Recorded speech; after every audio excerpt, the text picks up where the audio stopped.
الحمد لله نحمده ونستعينه ونستغفره ونؤمن به ونتوكل عليه ونعوذ بالله من شرور أنفسنا ومن سيئات أعمالنا من يهد الله فلا مضل له ومن يضلل فلا هادي له نشهد أن لا إله إلا الله وحده لا شريك له ونشهد أن محمدا عبده ورسوله أرسله بالحق بشيرا ونذيرا وداعيا إلى الله بإذنه وسراجا منيرا فقد قال الله تعالى في كلامه المجيد وفرقانه الحميد أعوذ بالله من الشيطان الرجيم بسم الله الرحمن الرحيم فلا وربك لا يؤمنون أحدكم حتى أكون أحب إليه من والده وولده والناس أجمعين قال رسول الله صلى الله عليه وسلم لا يؤمنون أحدكم حتى أكون أحب إليه من والده وولده والناس أجمعين صدق الله المولى العظيم সিংড়র জয়দরভাঙ্গা ইসলামী যুব সংঘের উদ্যোগে আয়োজিত সিরাতুন নবী সাল্লাল্লাহু আলাইহি সাল্লাম উপলক্ষে আজকের এই সিরাত মাহফিলের সম্মানিত প্রধান অতিথি ৫ নং চাকলাহাট ইউনিয়নের সম্মানিত সভাপতি জনাব মোহাম্মদ রবিউল ইসলাম, ৫ নং চাকলাহাট ইউনিয়ন পরিষদের সংগ্রামী চেয়ারম্যান জনাব মোহাম্মদ রবিউল ইসলাম, আজকের এই অনুষ্ঠানের বিশেষ বক্তা হিসেবে কোরআন ও হাদিস থেকে মূল্যবান বক্তব্য ইতিমধ্যেই পেশ করেছেন বিশিষ্ট ইসলামী চিন্তাবিদ হযরত মাওলানা মোহাম্মদ এম এ আবু সাঈদ, বাংলাদেশ মাজলিসুল মুফাসসিরিন পরিষদ পঞ্চগড় জেলা শাখার প্রচার সম্পাদক। বিশেষ আলোচক হিসেবে আজকের এই মঞ্চকে অলংকৃত করেছেন বাংলাদেশের শোষিত বঞ্চিত মুসলিম পঞ্চগড় সদর উপজেলার সংগ্রামী আমির জনাব মোহাম্মদ শফিউল আলম ভাই। আজকের এই মঞ্চে উপবিষ্ট আছেন বিশেষ অতিথি হিসেবে ৯ নং ওয়ার্ড বিএনপি সম্মানিত সভাপতি জনাব মোহাম্মদ, বাংলাদেশ জামায়াত ইসলামী ৯ নং ওয়ার্ডের সংগ্রামী সভাপতি জনাব মোহাম্মদ মকসুদুল ইসলাম, আজকের অনুষ্ঠানের সম্মানিত সভাপতি রকনিবাড়ি ইসলামিয়া দাখিল মাদ্রাসার সম্মানিত শিক্ষক জনাব মোহাম্মদ শহীদুল ইসলাম, সঞ্চালনার দায়িত্ব পালন করেছেন মোহাম্মদ শহীদ স্বাধীন ইসলাম। আজকের এই অনুষ্ঠানে আমন্ত্রিত সম্মানিত উলামায়ে কেরাম,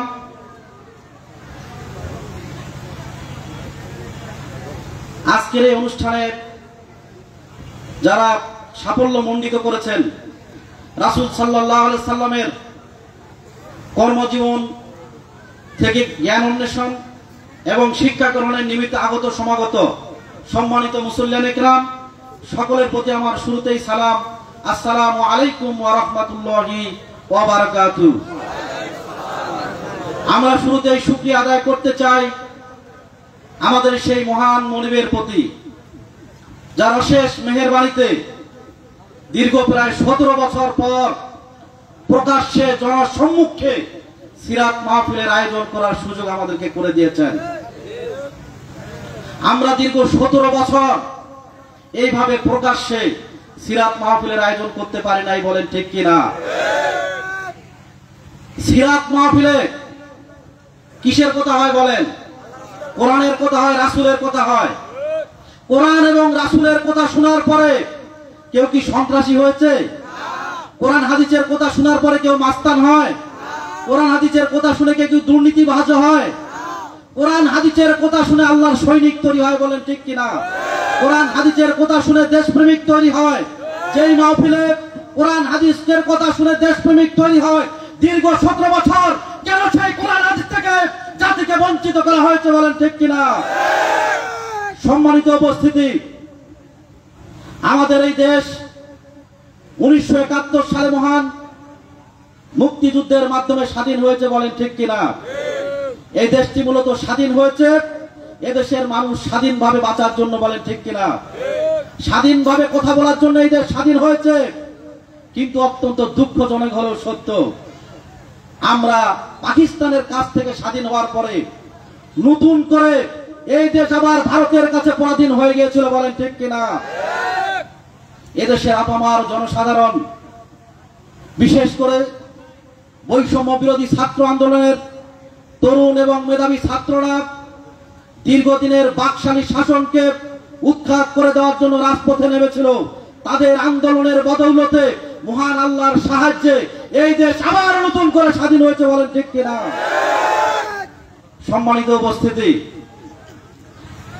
আমরা পৃথিবীতে অনেক স্বৈর শাসক দেখেছি, অনেক স্বৈর শাসক আমরা দেখেছি, কিন্তু এরকম স্বৈর শাসক আমরা দেখি নাই যে স্বৈর শাসক নিজের দেশের স্বাধীনতা দিবসকে অন্য দলকে পালন করতে দেয় না, এমনকি নিজের দেশের বিজয় দিবসকে পর্যন্ত অন্য কোন দলকে পালন করতে দেয় না, বলেন ঠিক কিনা? 2016 সালে দেবীগঞ্জে ইসলামী ছাত্র শিবিরের মহান বিজয় দিবস উপলক্ষে একটি বর্ণাঢ্য র্যালি ছিল। অত্যন্ত দুঃখজনক হলেও সত্য, দেশের ভালোবাসায় অভিষিক্ত হয়ে, দেশপ্রেমে উজ্জীবিত হয়ে সেদিন ইসলামী ছাত্র শিবির বিজয় দিবসের র্যালির আয়োজন করেছিল। সেই র্যালিতেও আমলিক পুলিশ জ্বালিয়ে দিয়ে আমার ছাত্র ভাইদেরকে গ্রেফতার করেছিল।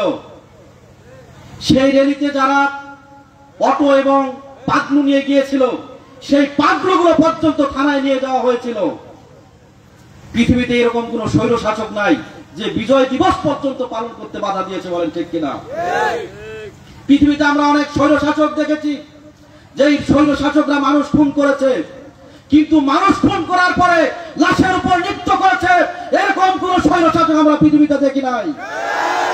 কিন্তু আফসোসের বিষয় হচ্ছে, বাংলাদেশের মতো স্বাধীন রাষ্ট্রেও আমাদেরকে দেখতে হয়েছে 2006 সালের 28 অক্টোবর পল্টনে সেদিন জামাত শিবিরের মিছিলে আমলিক লগি বৈঠা দিয়ে আক্রমণ করে মানুষ হত্যা করে, এরপরে তারা লাশের উপর নৃত্য করেছে, বলেন নাউজুবিল্লাহ। আমরা অনেক স্বৈর শাসক দেখেছি যারা ধর্ষণ করেছে, কিন্তু ধর্ষণের সেঞ্চুরি করেছে। এরকম কি কোন স্বৈর শাসকের নাম আপনারা শুনেছেন? শুধুমাত্র ধানের শীষ মার্কায় ভোট দেওয়ার কারণে নোয়াখালীর বেগমগঞ্জে একজন অটোরিকশার স্ত্রীকে 15 থেকে 20 জন ছাত্রলীগ এবং যুবলীগ মিলে ধর্ষণ করার মতো ন্যাক্কারজনক ঘটনা এই বাংলার জমিনে তারা ঘটিয়েছে, বলেন নাউজুবিল্লাহ। সম্মানিত উপস্থিতি, আজকে তাদের খুন, হত্যা, ধর্ষণ, বেবিচারে তাদের পাপের পাল্লা এতটাই ভারী হয়েছে যে আমরা মনে করেছিলাম আমলীগের পতন হবে, কিন্তু তাদের নেত্রীকে দেশ থেকে পালিয়ে যেতে হবে, তারা আর ঘর থেকে বের হতে পারবে না, এমন পতন কিন্তু আমরা মনে করি নাই, বলেন ঠিক কিনা? পাপ যত বড় তারা করেছে, পাপের শাস্তি তত বড় হয়েছে, বলেন ঠিক কিনা? সম্মানিত উপস্থিতি, 2008 সালে ক্ষমতায় আসার পর থেকেই এই আমলীগ তাদের 41 সাল পর্যন্ত ক্ষমতায় টিকে থাকার জন্য সর্বপ্রথম তারা দেশের ইসলামী আন্দোলন এবং বাংলাদেশ জামাত ইসলামীকে টার্গেট করেছে, বলেন ঠিক কিনা? তারা মনে করেছিল 41 সাল পর্যন্ত ক্ষমতায় টিকে থাকার জন্য, ভারতের এজেন্ডা বাস্তবায়ন করার জন্য বাংলাদেশ জামাত ইসলামীর নেতৃবৃন্দদেরকে শহীদ করে দিতে হবে। সেই ষড়যন্ত্রের অংশ হিসেবে তারা বাংলাদেশ জামাত ইসলামীর আমির মাওলানা মতিউর রহমান নিজামী ইসলামী ছাত্র শিবিরের সাবেক কেন্দ্রীয় সভাপতি মীর কাশেম আলী মিন্টু, কামারুজ্জামান কাদের মোল্লাকে তারা শহীদ করেছে। তারা মনে করেছিল এদেশে জামাতের নেতৃবৃন্দদেরকে শহীদ করার মধ্য দিয়ে হয়তো তারা আজীবন ক্ষমতায় টিকে থাকতে পারবে, কিন্তু তাদের সেই স্বপ্ন দুঃস্বপ্নে পরিণত হয়েছে, বলেন ঠিক কিনা? যেই ষড়যন্ত্র করে আমাদেরকে তারা নিঃশেষ করতে চেয়েছিল, আমাদেরকে তারা নিঃশেষ করতে পারে নাই, বরং তাদের ষড়যন্ত্রে তারাই নিঃশেষ হয়ে গেছে, বলেন ঠিক কিনা? দীর্ঘ 17 বছর জামাত বিএনপির নেতৃবৃন্দদেরকে গর্তে ফালানোর জন্য যে গর্ত তারা করেছে, ওই গর্তে আজকে তারা আত্মগোপন করেছে, বলেন ঠিক কিনা? ইতিহাস সাক্ষী, আলেম ওলামাদেরকে ফাঁসি দিয়ে, ইসলামী নেতৃবৃন্দদেরকে ফাঁসি দিয়ে ইসলামের বিজয় ঠেকানো যায় না, বলেন ঠিক কিনা? কারণ আল্লাহ রাব্বুল আলামিন বলছেন, ইউরিদুনা লিউতিউ নূরাল্লাহি বিআফওয়াহিহিম ওয়াল্লাহু মুতিম্মু নূরিহি ওয়ালাউ কারিহাল কাফিরুন। ওই কাফেরেরা তারা মুখের ফুৎকার দিয়ে ইসলামের বিজয়কে তারা নিভিয়ে দিতে চায়, কিন্তু আমি আল্লাহর ইচ্ছা হচ্ছে আমার ইসলামকে আমি পূর্ণতা দান করব, কাফেরদের কাছে যতই অপছন্দনীয় হোক, বলেন ঠিক কিনা? তাদের ষড়যন্ত্র বাস্তবায়ন হয় নাই, বলেন ঠিক কিনা? সকাল বিকাল নিজেদেরকে তারা গণতন্ত্রের মানুষ কন্যা, গণতন্ত্রের অগ্নিকন্যা বলে দাবি করতে, বলেন ঠিক কিনা? কিন্তু এই বাংলাদেশে সবচাইতে গণতন্ত্র ক্ষতি হয়েছে তাদের দ্বারা, বলেন ঠিক কিনা? দীর্ঘ 17 বছরে গণতন্ত্রে তারা গলা টিপে হত্যা করেছে, বলেন ঠিক কিনা? সম্মানিত উপস্থিতি, আজকে বাংলাদেশের মানুষ মুক্ত হয়েছে, গণতন্ত্র ফিরে পেয়েছে, যার বদৌলতেই জনসম্মুখে প্রকাশ্যে আজকে সিরাত মাহফিলের আয়োজন আমরা করতে পেরেছি। এজন্য শুকরিয়া আদায় করতে হবে কিনা বলেন? কার শুকরিয়া আদায় করবো আমরা? আল্লাহর শুকরিয়া, হৃদয়ের সবটুকু ভালোবাসা দিয়ে, অন্তরের সবটুকু মহব্বত দিয়ে আমরা এই মুহূর্তে শুকরিয়া আদায় করবো কার? সকলে বলছি আলহামদুলিল্লাহ। অসংখ্য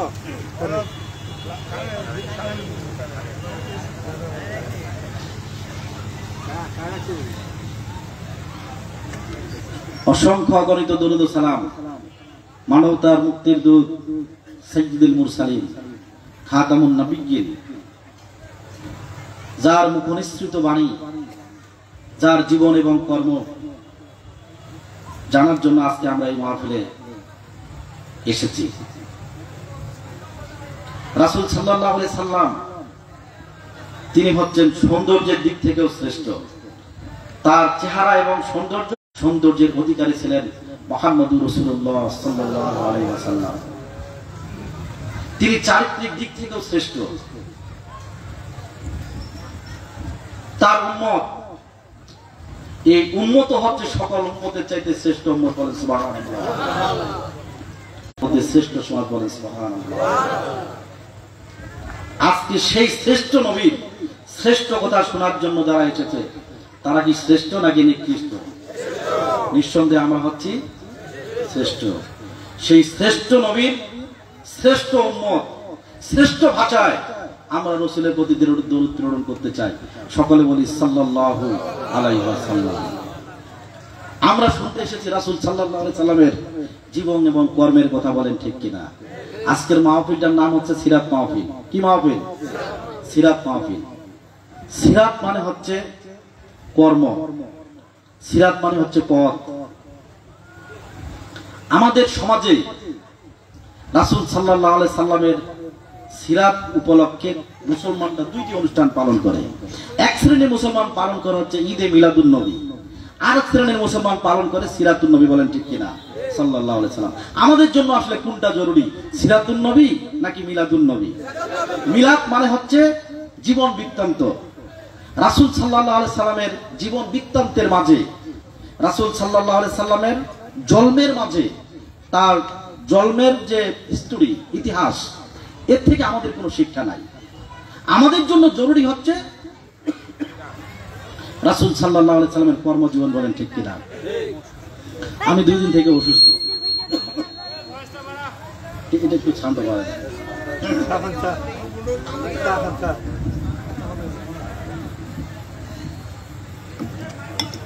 জ্বর, সর্দি, গলা ব্যথা। গত আগস্ট মাসের 5 তারিখ থেকে আমাদের স্বাধীনতা বক্তব্য দিয়েছিল আমরা দেবীগঞ্জের বিজয় চত্বরে। দীর্ঘ 17 বছরে দেবীগঞ্জের বিজয় চত্বরে 17 মিনিটও কথা বলতে পারি নাই। বুকের চাপা কষ্ট, হৃদয়ের সকল ক্ষোভ আমরা ঝেড়েছিলাম দেবীগঞ্জের বিজয় চত্বরে। সেদিন আল্লাহ সুযোগ করে দিয়েছিল কথা বলার জন্য। সেদিন আমাদের মিছিল ঠেকানোর যারা এসেছিল অস্ত্র শস্ত্রে সজ্জিত হয়ে, সেদিন আমাদের মিছিল যখন দেবীগঞ্জে প্রবেশ করেছিল, দীর্ঘ 17 বছর যারা নিজেদেরকে বাঘ বলে দাবি করেছিল, শুধু একদিন পুলিশ তাদেরকে শেল্টার দেয় নাই। কয়দিন? একদিন।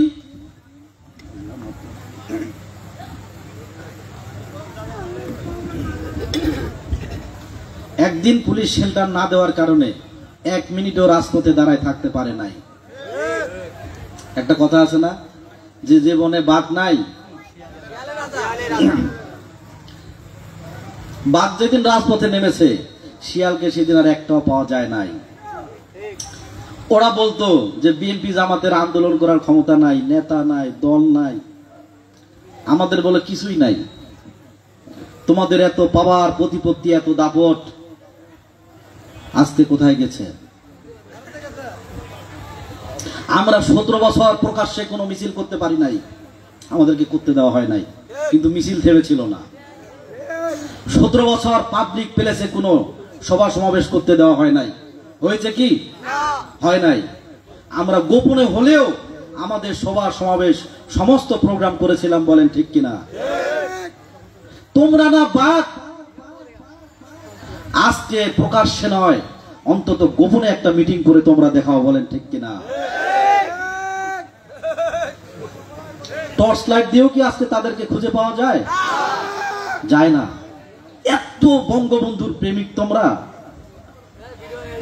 এদেশে মোহাম্মদ সাল্লাল্লাহু আলাইহি সাল্লামের বিরুদ্ধে কথা বললে মামলা হয় না, কিন্তু বঙ্গবন্ধুর বিরুদ্ধে কথা বলতে দেরি আছে, মামলা হতে দেরি নাই।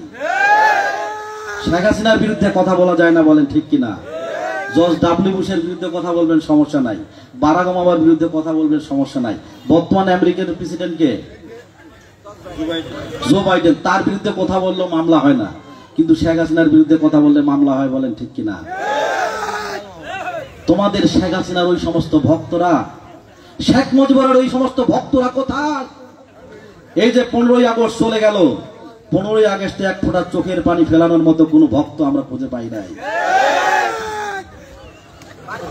সেদিন আমরা বক্তব্য দিয়েছিলাম বিজয় চত্বরে, এরপর থেকে বক্তব্য থেমে নাই, যার কারণে গলার সাউন্ড একটু কম।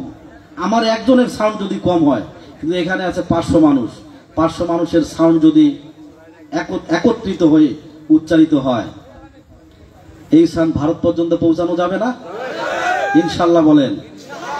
শেখ হাসিনা তো ভারতে আছে, ঠিক আছে? এমন তাকবীর দিতে হবে, ও তো লন্ডনেও জায়গা পায় নাই। পাইছে কি? কোথায় যাবে এখন? ঠিক আছে, ও যেন ভারতেও শান্তিতে না থাকতে পারে, বলেন আমিন। তাহলে এক শ্রেণীর মুসলমান পালন করে সিরাতুন নবী, আরেক শ্রেণী হচ্ছে মিলাদুন নবী। আল্লাহ রাসূলের মিলাদের মধ্যে কোনো শিক্ষা নাই। কেন মিলাদুন নবী তারা পালন করে, ওইটা একটু সংক্ষেপে আপনাদেরকে বলতে হবে। আচ্ছা, রাসূল সাল্লাল্লাহু আলাইহি সাল্লাম তিনি যখন মায়ের গর্ভে ছিলেন, আল্লাহ তাআলা রাসূলের সম্মানার্থে মারা সাধারণত গর্ভবতী হলে পেট উঁচু হয়, ঠিক কিনা বলেন? কিন্তু মা আমেনার পেট উঁচু ছিল না, সমান ছিল। কার সম্মানার্থে এটা হয়েছে? রাসূলের সম্মানার্থে। এটা হচ্ছে রাসূলের জন্মের কাহিনী। এ থেকে কি শিক্ষা আছে বলেন? এ থেকে শিক্ষা গ্রহণ করার মতো কিছু আছে? কি গ্রহণ করবেন আপনি? গ্রহণ করার কিছু নাই, বর্জন করারও কিছু নাই। আল্লাহ রাসূল যখন দুনিয়াতে এসেছেন, মা আমেনার প্রসব বেদনা ছিল না, বলেন সুবহানাল্লাহ। মা আমেনার প্রসব বেদনা ছিল না। এটার মধ্যে গ্রহণ করার, শিক্ষা অর্জন করার, বর্জন করার কিছু আছে আমাদের? কিছুই নাই। আল্লাহ রাসূল দুনিয়াতে আসার পরেই মক্কার রেওয়াজ অনুযায়ী তাকে একজন পালিত মা নিয়ে গেছেন, মা হালিমাতুস সাদিয়া, বলেন ঠিক কিনা? ওখান থেকে আমাদের কিছু শিখার আছে। আপনি যদি আল্লাহ রাসূলের ওই হিস্টোরি মানতে চান, ওইটা যদি আমাদের জন্য দলিল হতো, তাহলে আমাদের সন্তানরা জন্মগ্রহণ করার পরে কোনো পালিত মায়ের নিকট পাঠাই দিতে হইতো। আমরা কি ওইটা করি? তার মধ্যে ওইটা আমাদের জন্য বিধান না, শরীয়ত না, ঠিক কিনা বলেন? এরপরে আল্লাহ রাসূল সাল্লাল্লাহু আলাইহি সাল্লাম তিনি 25 বছর বয়সে প্রথম বিয়ে করেছিলেন মা খাদিজা রাদিয়াল্লাহু তাআলা আনহাকে। তখন খাদিজার বয়স কত ছিল? 40 বছর। এখন ওইটা যদি আমাদের জন্য শরীয়ত হতো, তাহলে আমাদের সকলের দায়িত্ব ছিল যে 25 বছর বয়সে একজন বিধবা মহিলা খোঁজা, যার বয়স হচ্ছে 40 বছর, ঠিক কিনা বলেন? ওটা কি আমরা কেউ করি? কেন করি না? ওইটা আমাদের জন্য শরীয়ত না। আর এরকম যদি বিধবা মহিলাকে খোঁজা লাগতো, আপনাদের অনেকের বিয়ে হইতো না। এতগুলো বিধবা মহিলাকে পাওয়া যাইতো? বুঝেন কিন্তু আপনি। অর্থাৎ রাসূল সাল্লাল্লাহু আলাইহি সাল্লামের জীবনের মধ্যে নবুয়ত পেয়েছেন তিনি 40 বছর বয়সে। 40 বছর পরবর্তী 13 বছর তিনি মক্কায় ছিলেন, আর 10 বছর ছিলেন মদিনায়। তাহলে নবুয়ত পেয়েছেন 40 বছর থেকে। 40 বছর থেকে 13 বছর মক্কায়, 10 বছর মদিনায়। কয় বছর হইল? 23 বছর। এই 23 বছরে তিনি জীবনে যত কথা বলেছেন, আমাদের জন্য প্রত্যেকটাই হচ্ছে হাদিস এবং শরীয়ত। ওইটা আপনাকে মানতে হবে। তিনি যত কাজ করেছেন, ওইটা আমাদেরকে মানতে হবে। এবং তিনি মৌন সম্মতি দিয়েছেন, ওটা হচ্ছে আমাদের জন্য হাদিস, ওইটা আমাদের জন্য শরীয়ত। কিন্তু নবুয়ত পাওয়ার আগে তিনি যা করেছেন, ওইটা মানা আমাদের জন্য জরুরি না। নবুয়ত পাওয়ার আগে তিনি হিলফুল ফুজুল সংগঠন গঠন করেছেন, ঠিক কিনা বলেন? ওটা তো নবুয়ত পাওয়ার আগে। ওইটা যদি আমাদের জন্য শরীয়ত হতো, মানা জরুরি হতো, তাহলে আমাদের তো দায়িত্ব ছিল একটা হিলফুল ফুজুল সংগঠন করা, ঠিক কিনা বলেন? তাহলে এক শ্রেণীর মুসলমান আল্লাহ রাসূলের কর্মজীবন বাদ দিয়ে তারা জন্মজীবন নিয়ে ব্যস্ত আছে। কেন জানেন? কারণ তারা জানে যে আল্লাহ রাসূলের কর্মজীবন মানলে আমাদের দরবারগুলা থাকবে না, বলেন ঠিক কিনা? আল্লাহ রাসূলের কর্মজীবন মানলে আমাদের মাজার শরীফ থাকবে না, হালুয়া রুটি থাকবে না, আমাদের দরবারে যে বড় বড় গরু আর ছাগল যায়, এগুলা বন্ধ হয়ে যাবে। এজন্য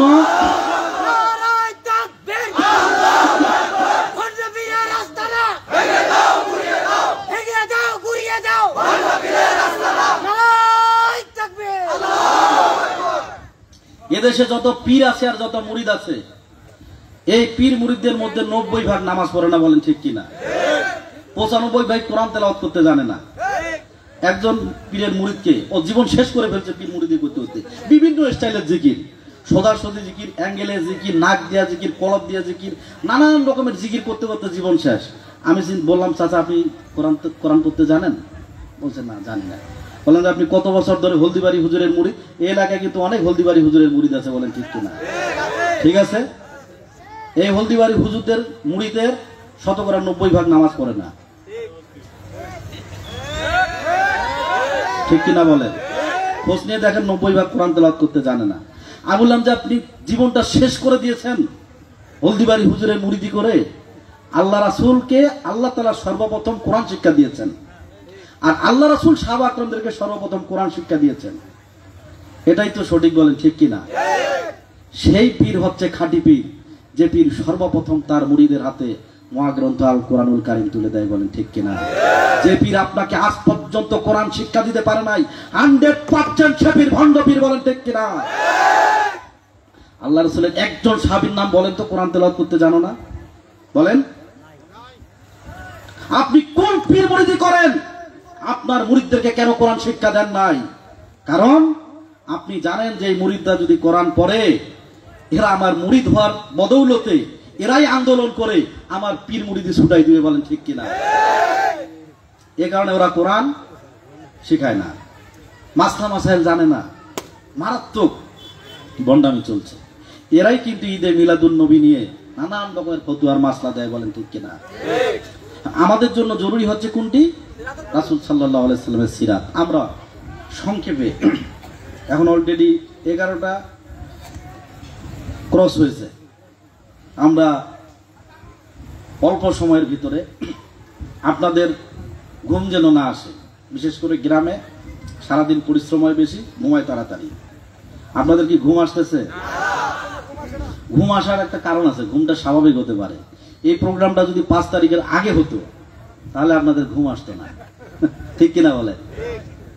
কারণ এই ডান দিকে একবার তাকাইতে হইতো, বাম দিকে একবার তাকাইতে হতো, কোন দিক পুলিশ আসতেছে, কোন দিকে হরেন মারতেছে, নানান রকমের সমস্যা, ঘুম অলরেডি হারাম হয়ে যাইতো। কিন্তু এখন তার পুলিশ আসার সম্ভাবনা নাই, কাজে ঘুম আসাটা স্বাভাবিক। তবে আমাদের এখন আর ঘুমের সময় নাই, ঠিক আছে? এখন হলো দেশ গড়ার কাজে আমাদেরকে আত্মনিয়োগ করতে হবে। সম্মানিত উপস্থিতি, এজন্য অল্প সময় কথা হবে, আমরা ঘুমটাকে এড়িয়ে যাওয়ার চেষ্টা করবো ইনশাআল্লাহ। ঘুম খেদানোর মেডিসিনও আমার কাছে আছে, কিন্তু হয়তো প্রয়োগ করা সম্ভব হবে না। তারপর আল্লাহর কাছে দোয়া করি, আল্লাহর জন্য তার কোরআনের কথা, রাসূল সাল্লাল্লাহু আলাইহি সাল্লামের সুমহান জীবনের কথা আপনাদের সামনে তুলে ধরার তৌফিক দান করেন, সকলে বলি আমিন। রাসূল সাল্লাল্লাহু আলাইহি সাল্লাম চেহারার দিক থেকে সুন্দর ছিলেন। হযরত আয়েশা সিদ্দিকা রাদিয়াল্লাহু তাআলা বলছেন, আল্লাহ তাআলা পৃথিবীতে একটা সূর্য দিয়েছেন আর আমাকেও একটা সূর্য দিয়েছেন। পৃথিবীর সূর্যটা ওঠে দিনের বেলা আর আমার সূর্য আলো দেয় রাতের বেলা। বলেন সুবহানাল্লাহ। আল্লাহ রাসূল এত সুন্দর ছিলেন, হযরত আয়েশা বলছেন, ওই ইউসুফ আলাইহিস সালামকে দেখার পরে যে সুন্দরী রমণীরা লেবু কাটতে কাটতে আঙ্গুল কেটে ফেলেছিল, ওরা যদি আমার রাসূলের সৌন্দর্য দেখতো, আঙ্গুল নয় কলিজা কেটে ফেলতো, ওরা টের পাইতো না। বলেন সুবহানাল্লাহ। আল্লাহ রাসূল এক সাহাবী ইবনে জারীর রাদিয়াল্লাহু তাআলা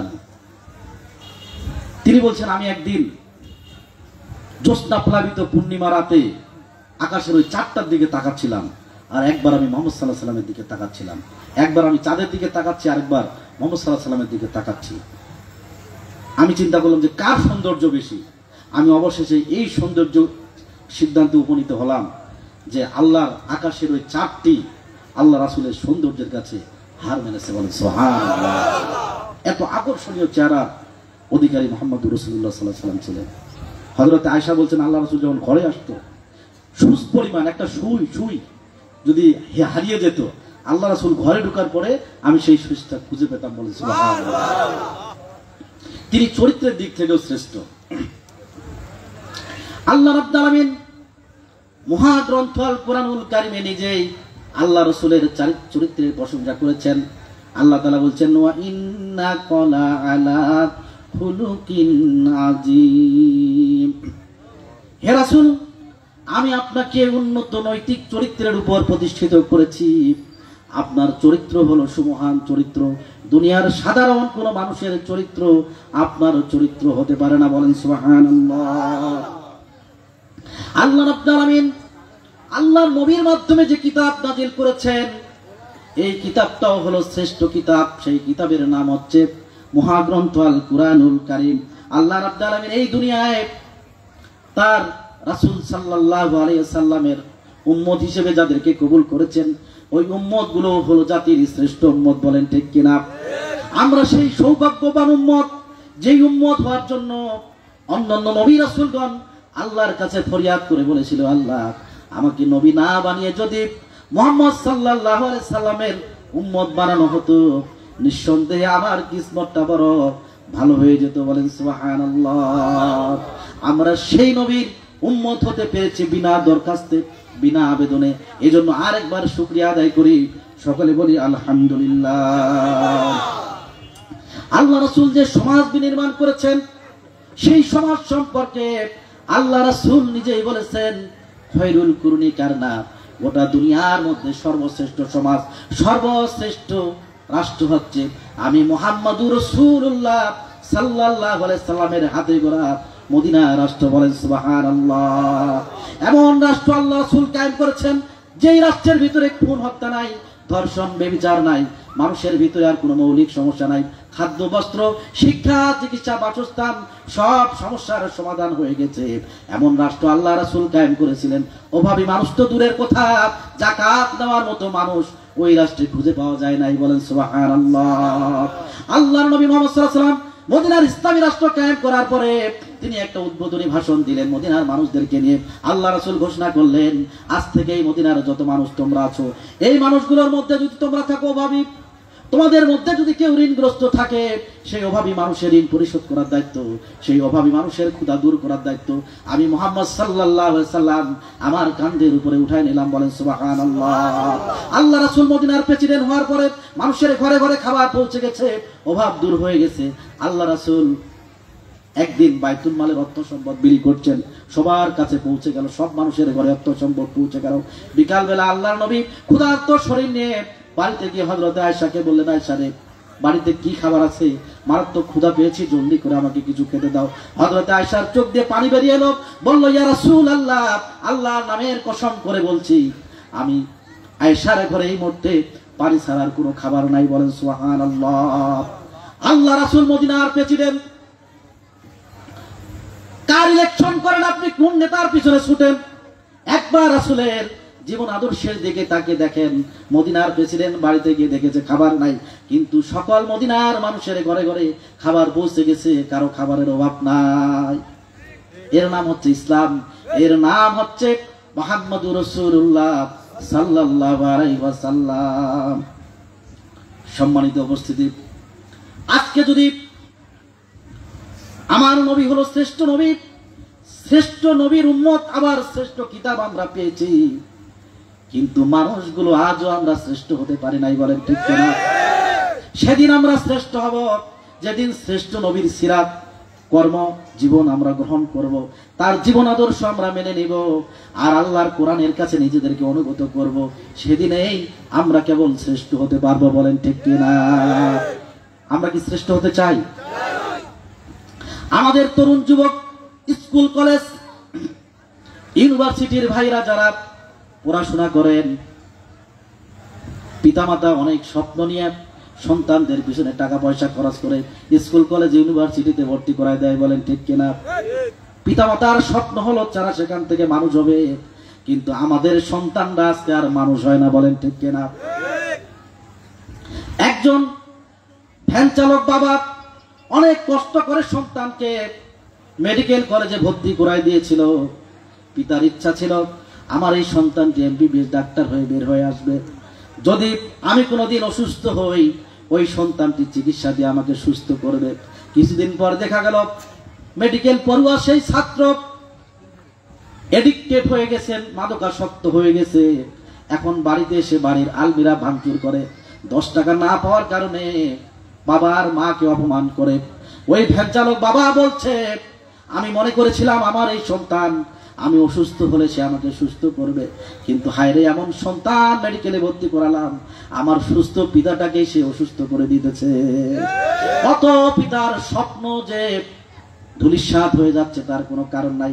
কারণ হলো একটাই, সন্তানকে মানুষ করার জন্য আপনি স্কুল কলেজ ইউনিভার্সিটি দিয়েছেন, তাকে বাংলা, ইংরেজি, ভূগোল, অর্থনীতি, পৌরনীতি, রাষ্ট্রবিজ্ঞান, অ্যাকাউন্টিং, ম্যানেজমেন্ট, অনেক সাবজেক্ট তাকে শিক্ষা দিয়েছেন, কিন্তু যেই সাবজেক্ট যেই সিলেবাস পড়লে আপনার সন্তানটি সত্যিকার অর্থে মানুষের মতো মানুষ হতো, ওই সিলেবাস সন্তানের হাতে আপনি তুলে দিতে পারেন নাই।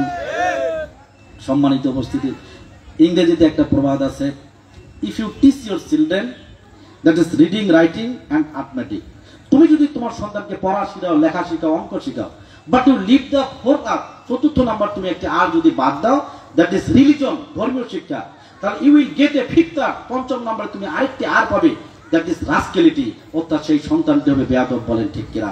শুধু ধর্ম শিক্ষা না দেওয়ার কারণে আমাদের মানুষরূপী সন্তানগুলো অমানুষে পরিণত হচ্ছে। বলেন ঠিক কিনা? সুতরাং সন্তানকে নিয়ে মানুষ হওয়ার স্বপ্ন যদি থেকেই থাকে, তার হাতে কোরআন তুলে দেন।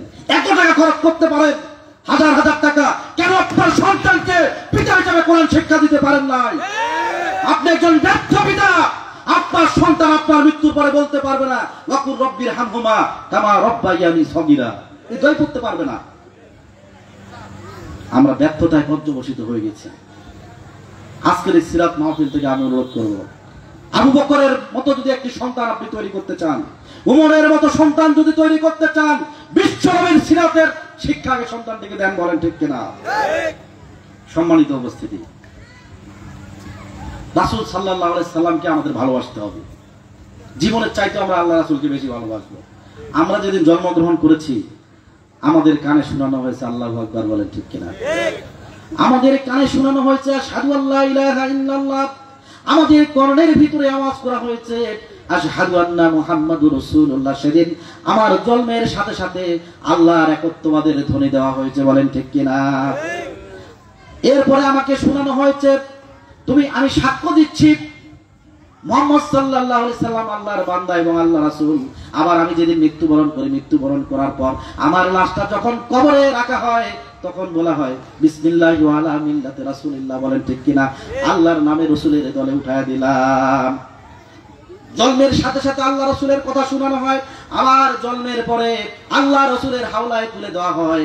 মাঝখানের জীবনটা যদি আল্লাহ রাসূলের ইচ্ছায় না চলে, কাবা শরীফের ইমাম এনে যদি জানাজা পড়ান, আর কাবা শরীফের ইমামও যদি আপনার কবরে লাশটা রাখার সময় 1000 বার এই দোয়া করে, আল্লাহ রাসূল আপনার লাশ গ্রহণ করবে না।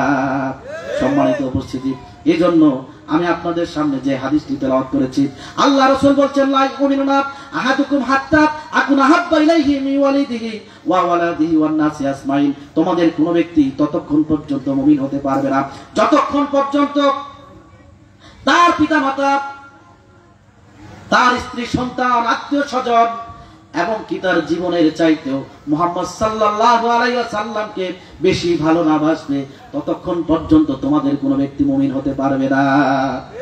আমরা কি মুমিন হতে চাই? ঈমানদার হতে চাই? তাহলে দুনিয়ার সমস্ত জাগতিক অর্থ সম্পদ, পিতা মাতা, ধন দৌলত সব কিছুর চাইতে আমরা কাকে বেশি ভালোবাসবো? মুহাম্মদুর রাসূলুল্লাহ সাল্লাল্লাহু আলাইহি সাল্লামকে বেশি ভালোবাসবো, বলেন ঠিক কিনা? আল্লাহর নবীর সাহাবা কিরামগণের ভালোবাসা দেখেন। যেই জান্নাতে যেতে চায় আবু বকর, যেই জান্নাতে যাবে হযরত ওমর, যেই জান্নাতে যাবে হযরত আলী রাদিয়াল্লাহু তাআলা আনহু, যেই জান্নাতে যাবে হযরত উসমান রাদিয়াল্লাহু তাআলা আনহু, ওই জান্নাতেই তো আমরা যেতে চাই, বলেন ঠিক কিনা? সেই জান্নাতে যদি আমরা যেতে চাই, তাহলে আমার ওই সাহাবা কিরামগণ যেভাবে আল্লাহ রাসূলকে ভালোবেসেছিল, ওইভাবেই আমাদেরকেও ভালোবাসা লাগবে, বলেন ঠিক কিনা? হযরত ওমর রাদিয়াল্লাহু তাআলা আল্লাহ রাসূলকে বললেন, ইয়া রাসূলুল্লাহ, আমি আপনাকে আমার স্ত্রী, পুত্র, ছেলে, সন্তান, আমার অর্থ সম্পদ সবকিছুর চাইতে বেশি ভালোবাসি। আল্লাহর নবী বললেন, ওমর, তুমি এখন পর্যন্ত পরিপূর্ণ ঈমানদার হতে পারো নাই। হযরত ওমর বললেন, ইয়া রাসূলুল্লাহ, এখন থেকে আমার পিতা মাতা, স্ত্রী, পুত্র, ছেলে, সন্তান, জাগতিক ধন সম্পত্তি এবং কি আমার জীবনের চাইতে ইয়া রাসূলুল্লাহ আপনাকে আমি ভালোবাসি বেশি, বলেন সুবহানাল্লাহ। আল্লাহ রাসূল বললেন, ওমর, এখন থেকে তুমি পরিপূর্ণ ঈমানদার হয়ে গেলে, বলেন সুবহানাল্লাহ। তাহলে পরিপূর্ণ খাঁটি ঈমানদার যদি হতে চাই, দুনিয়ার সব কিছুর চাইতে কাকে ভালোবাসবো? রাসূল সাল্লাল্লাহু আলাইহি সাল্লামকে বেশি ভালোবাসবো। আল্লাহকে ভালোবাসতে গিয়ে যদি নিজের পিতা মাতাকে বিসর্জন দিতে হয়, রাজি থাকতে হবে। আল্লাহর ভালোবাসা অর্জন করতে গেলে, রাসূলের ভালোবাসা অর্জন করতে গেলে যদি নিজের সংসার ত্যাগ করা লাগে, নিজের স্ত্রীকে ত্যাগ করা লাগে, ত্যাগ করতে রাজি থাকা লাগবে, বলেন ঠিক কিনা? লক্ষ্য করুন, বিশ্বনবী মুহাম্মদুর রাসূলুল্লাহ সাল্লাল্লাহু আলাইহি সাল্লাম 13টি বছর তিনি মক্কায় কাটিয়ে দিলেন। জুলুম নির্যাতনের মাত্রা চরমে পৌঁছে গেল। আল্লাহ রাসূলকে আল্লাহ তাআলা নির্দেশ দিলেন, হে রাসূল, আপনি মক্কার মুসলমানদেরকে নিয়ে মদিনায় হিজরত করেন। মক্কার মুসলমানেরা 13তম বছরে, নবুয়তের 13তম বছরে অর্থ সম্পদ নিয়ে মদিনায় হিজরত করার জন্য চলে যাচ্ছেন। আল্লাহ রাসূল তখনও হিজরত করার নির্দেশনা পান নাই। এদিকে আবু জেহেল সহ ইসলামের দুশমনেরা তারা চিন্তা করলো, মুসলমানরা যদি এই মুহূর্তে মদিনায় চলে যায়, ওইখানে গিয়ে তারা শক্তি অর্জন করে আবার তারা মদিনায় মক্কা আক্রমণ করবে, কাজে এই সুযোগ তাদেরকে দেওয়া যাবে না। তারা একটা বৈঠক ডাকলো, যেই বৈঠকটার নাম হচ্ছে দারুন নাদওয়া। ওই বৈঠকে তারা সিদ্ধান্ত নিল, মুহাম্মদ সাল্লাল্লাহু আলাইহি সাল্লামের ব্যাপারে একটা সিদ্ধান্ত গ্রহণ করতে হবে। তারা বৈঠকে ডাকলো, ওই বৈঠকে একজন বলল, মুহাম্মদ সাল্লাল্লাহু আলাইহি সাল্লামকে দেশ থেকে বের করে দাও। কি সিদ্ধান্ত হলো? দেশ থেকে বের করে দাও। তারা চিন্তা করলো যে মুহাম্মদ সাল্লাল্লাহু আলাইহি সাল্লামকে যদি দেশ থেকে বের করে দেয়, ও যেখানে যাবে ওইখানে গিয়ে দাওয়াতি কাজ করে মুসলমানদের সংখ্যা বাড়াবে, বলেন ঠিক কিনা? তাহলে বললেন যেটা চলবে না। এরপরে একজন বলল যে তাহলে কি করা হোক, মুহাম্মদ সাল্লাল্লাহু আলাইহি সাল্লামকে বন্দী করা হোক। একজন বললে যে না, মুহাম্মদ সাল্লাল্লাহু আলাইহি সাল্লামকে বন্দী করেও কাজ হবে না, কারণ মুহাম্মদ সাল্লাল্লাহু আলাইহি সাল্লামকে যে বন্দী করা হয়, সমস্ত সাহাবা কিরামগণ আমাদের কাছ থেকে ছিনিয়ে নিয়ে চলে যাবে, আমরা ইমেজ সংকটে পড়ে যাব। ওই মুহূর্তে ইবলিস ওই বৈঠকে উপস্থিত হলো। একেবারে নেক্সট শুরুতে মুফতি আর শায়েখ সেজে ইবলিস ইসলামিক দেশ ওই বৈঠকে হাজির হয়ে গেল। ইবলিস বলছে, আবু জেহেল, মুহাম্মদ সাল্লাল্লাহু আলাইহি ওয়াসাল্লামকে দেশ থেকে বের করে দিয়েও কাজ হবে না, বন্দী করেও কাজ হবে না। তোমরা যদি নিজেদের ধর্ম বাঁচাতে চাও, তাহলে এই মুহূর্তে তোমরা সিদ্ধান্ত নাও, মুহাম্মদ সাল্লাল্লাহু আলাইহি ওয়াসাল্লামকে হত্যা করতে হবে, বলেন নাউজুবিল্লাহ। শয়তান কিভাবে ধোঁকা দিয়েছিল? নেক্সট ফোরকে ধোঁকা দিয়েছিল। যেভাবে বাংলাদেশ শুধু নয়, সারা বিশ্বের ধর্মপ্রাণ মুসলমানদের হৃদয়ের স্পন্দন, যার বক্তব্য এবং কথা শুনে এদেশের হাজার হাজার মুসলিম ইসলাম ধর্ম গ্রহণ করেছিল। ইসলাম এবং জাহিলিয়াতকে আমরা পার্থক্য করতে জানতাম না। যে মানুষটির তাফসীর মাহফিল শুনে ইসলাম এবং জাহিলিয়াত পার্থক্য করতে শিখেছি আমরা। যার তাফসীর মাহফিল শুনে আমরা মুসলমান এবং তাগুতকে পার্থক্য করতে শিখেছি। আমাদের সেই সকলের প্রাণপ্রিয় প্রাণের স্পন্দন আল্লামা দেলোয়ার হোসেন সাঈদীকে ফাঁসি দেওয়ার জন্য শাহবাগের গণজাগরণ মঞ্চে বর্তমান সময়ের সবচেয়ে বড় ঈদগাহ মাঠ, কি নাম যেন, শোলাকিয়ার ইমাম ফরিদউদ্দিন মাসুদ ওই গণজাগরণ মঞ্চে আল্লামা দেলোয়ার হোসেন সাঈদীর ফাঁসির জন্য যেভাবে ন্যাক সুরতে আন্দোলন করেছিল, নিঃসন্দেহে সে ওই শয়তানের শুরুতেই ওইখানে আন্দোলন করেছিল। বলেন ঠিক কিনা? ফরিদউদ্দিন মাসুদের ইমামতি আছে কিনা আমরা জানি না। আজকের এই তাফসীর মাহফিল থেকে বলতে চাই, আল্লামা দেলোয়ার হোসেন সাঈদীর ফাঁসির জন্য গণজাগরণ মঞ্চে যে ফরিদউদ্দিন মাসুদ হাজির হয়েছিল শোলাকিয়ার ঈদগাহ মাঠে 1 মিনিট ইমামতি করার যোগ্যতা সে রাখে না। বলেন ঠিক কিনা? তাকে আইনের আওতায় আনতে হবে, তাকেও গ্রেফতার করে ফাঁসির কাস্টে ঝুলাতে হবে। বলেন ঠিক কিনা? আইন নামের কলঙ্ক ফরিদউদ্দিন মাসুদ। বলেন ঠিক কিনা? সম্মানিত উপস্থিতি, শয়তানের সেই সিদ্ধান্তকে কাজে লাগানো হলো। আবু জেহেল সিদ্ধান্ত নিল এই মুহূর্তে তাহলে আমাদের ওই সিদ্ধান্তে উপনীত হবে, আল্লাহ রাসূলকে হত্যা করা লাগবে। তারা চিন্তা করলো রাতে আমরা আল্লাহ রাসূলের বাড়ি ঘেরাও করব, ফজরের নামাজ তিনি যখন পড়তে আসবেন ঠিক সেই মুহূর্তে আমরা তাকে হত্যা করব। বলেন নাউজুবিল্লাহ। আল্লাহ রাসূলের বাড়িটা ঘেরাও করা হলো, অবরোধ করা হলো। আল্লাহ তাআলা জিবরাইল আলাইহিস সালাম কাঠ পাঠিয়ে দিলেন, দিয়ে বললেন ইয়া রাসূলুল্লাহ এই মুহূর্তে আপনি হিজরত করেন, আপনার বাড়ি অবরোধ করা হয়েছে, আপনাকে হত্যা করা হবে। আল্লাহর রাসূল হযরত আলীকে ডাক দিয়ে বলেন, আলী আমার বিছানায় তুমি শুয়ে থাকো, আল্লাহ রাব্বুল আলামিনের নির্দেশ হয়েছে এই মুহূর্তে আমাকে হিজরত করা লাগবে। হযরত আলী বলছে ইয়া রাসূলুল্লাহ আমি যদি আপনার বিছানায় শুয়ে থাকি, সকালবেলা কাফের মুশরিকরা আমাকে আল্লাহ রাসূল মনে করে কেটে টুকরো টুকরো করে শহীদ করে দিবে। আমি আলীর জীবনের জন্য এর চাইতে পরম সৌভাগ্য আর কি হতে পারে যে আমার আলীর জীবনের বিনিময়ে এই পৃথিবীর শ্রেষ্ঠ মানুষ, শ্রেষ্ঠ নবী মুহাম্মদ সাল্লাল্লাহু আলাইহি সাল্লাম দুনিয়ায় বেঁচে থাকবে। বলেন সুবহানাল্লাহ। এই ছিল রাসূলের প্রতি তাদের ভালোবাসা। নিজের জীবনের চাইতেও তারা মুহাম্মদ সাল্লাল্লাহু আলাইহি সাল্লামকে বেশি ভালোবাসতো। এরপর আল্লাহ রাসূল বের হয়ে চলে গেলেন। আবু বকরের বাড়িতে দরজায় নক দিলেন, বললেন আবু বকর। একটা ডাক দেওয়ার সাথে সাথে আবু বকর লাব্বাইকা বলে আল্লাহ রাসূলের সামনে হাজির হয়ে গেল। আল্লাহর নবী বললেন আবু বকর একটা ডাক দেওয়ার সাথে সাথে তুমি বের হয়ে এলে, তুমি কি ঘুমাও নাই? আবু বকর বলছি ইয়া রাসূলুল্লাহ আজ থেকে অনেকদিন আপনি বলেছিলেন আমাকে নিয়ে আপনি হিজরত করবেন। আমি চিন্তা করলাম আল্লাহ রাসূলের চতুর্দিকে শত্রু, আমি যদি ঘর থেকে বের হতে দেরি করি, ঘুমে যদি থাকি, ঘর থেকে বের হতে দেরি করি, তাহলে আল্লাহ রাসূলকে শত্রুরা আক্রমণ করতে পারে। আমি এই চিন্তায় ইয়া রাসূলুল্লাহ যেদিন আমাকে বলেছিলেন ওই দিন থেকে একটা দিনের জন্যও আমি বিছানায় পিঠ লাগাই নাই, দরজায় হেলান দিয়ে দাঁড়িয়ে দাঁড়িয়ে ঘুমাই, আল্লাহ রাসূল আসার সাথে সাথে যেন আমি উঠতে পারি। আল্লাহর নবী আবু বকরকে নিয়ে চলে গেলেন হিজরতের পথে। প্রতিমধ্যে আল্লাহ রাসূল গারে সওরা নামক পাহাড়ে একটা গুহায় তিনি আশ্রয় গ্রহণ করলেন। হযরত আবু বকর তিনি চিন্তা করলেন আল্লাহ রাসূল এই গুহার ভিতরে অনেক সাপ বিচ্ছু থাকতে পারে। আমি কমন ঘটনা বুঝাচ্ছি, কিছু কমন কথা বলতেছি একটা বিষয় বোঝানোর জন্য। হযরত আবু বকর রাদিয়াল্লাহু তাআলা আল্লাহ রাসূলের সেফটির জন্য নিজের চাদর ছিঁড়ে সমস্ত গর্ত বন্ধ করে দিলেন, কিন্তু একটা গর্ত খোলা ছিল। হযরত আবু বকর চিন্তা করলেন এই গর্তটা আমি পা দিয়ে বন্ধ করে ধরবো, যাতে কোনো সাপ, পাহাড়ি বিষধর সাপ আল্লাহ রাসূলকে দংশন করতে না পারে। আল্লাহ রাসূল বললেন আবু বকর তোমার উরুর উপরে মাথা দিয়ে আমি একটি বিশ্রাম করব। তাই আল্লাহ রাসূল করলেন। সবগুলো গর্ত বন্ধ ছিল। পাহাড়ি একটা বিষধর সাপ বের হওয়ার চেষ্টা করে বের হতে না পারে, হযরত আবু বকরের পায়ের ভিতরে দংশন করে দেয়।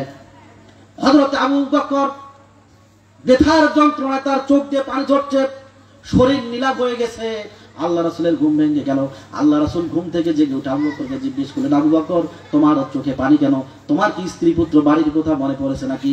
হযরত আবু বকর বলেন, ইয়া রাসূলুল্লাহ, আল্লাহর নামের কসম করে বলছি, যেদিন থেকে কালিমা পড়ে মুসলমান হয়েছে আপনার হাতে, ইয়া রাসূলুল্লাহ, সেদিন থেকে আমার বাড়িঘর, আমার স্ত্রী পুত্র, আমার ছেলে সন্তান এবং কি আমার জীবনের চাইতে আপনাকে বেশি ভালোবাসি। বলেন সুবহানাল্লাহ।